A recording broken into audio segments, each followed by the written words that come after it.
Standard 7, Subject Civics. Lesson number 2, Preamble to the Constitution. Republic. Along with being a democracy, we are a republic. All public positions in the republic are elected by the people. No public position is occupied on the basis of hereditary succession. The positions like President, Prime Minister, the Governor, the Chief Minister, the Mayor and Sarpanch are the public positions.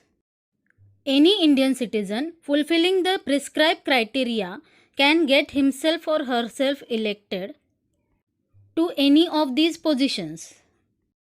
In a monarchy, these positions may be occupied by the members of a single family following the principle of heredity. The preamble has guaranteed the Indian citizens of the three values like justice, liberty and equality.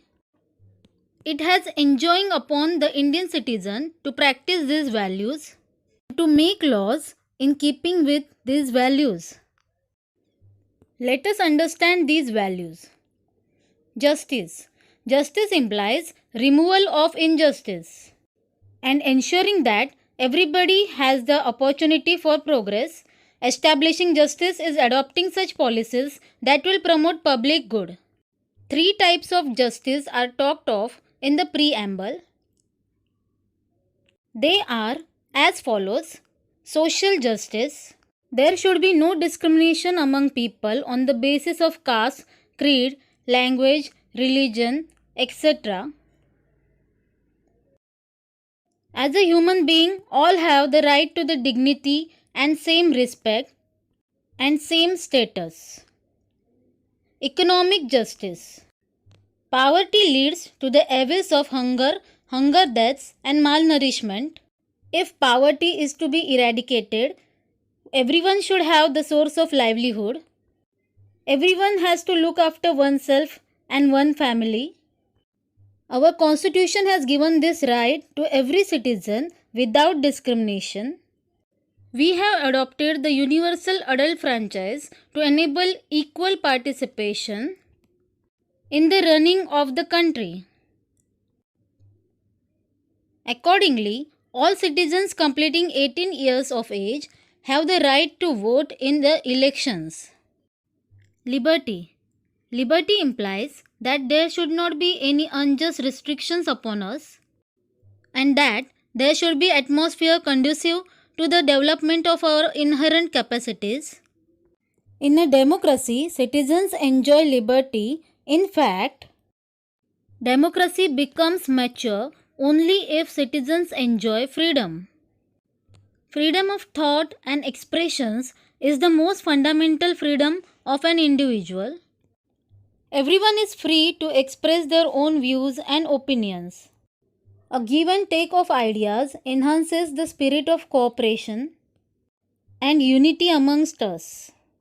Similarly, it also enables us to understand the various dimensions of any problem.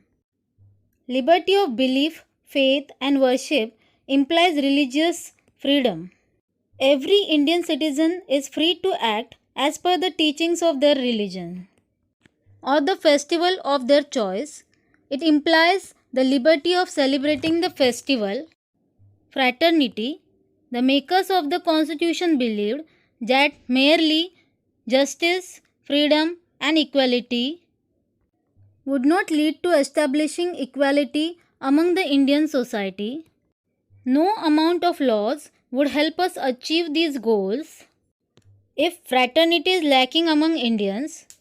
Hence, fraternity is included in preamble as a goal.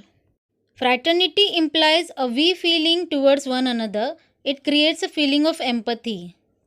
People become more understanding towards each other's problems and needs. Fraternity is closely related to human dignity. Human dignity implies equal respect to each individual as a human being. It does not depend on the criteria of caste, creed, race, sex, language, etc. Just as we would like to be treated with dignity and respect by others, we should also treat others with the same dignity and respect. When every individual respects another and honors their freedom and rights, dignity of the individual will get established. In such an atmosphere, fraternity will grow automatically. The task of bringing about a new society based on the values of justice and equality will be facilitated. Thank you.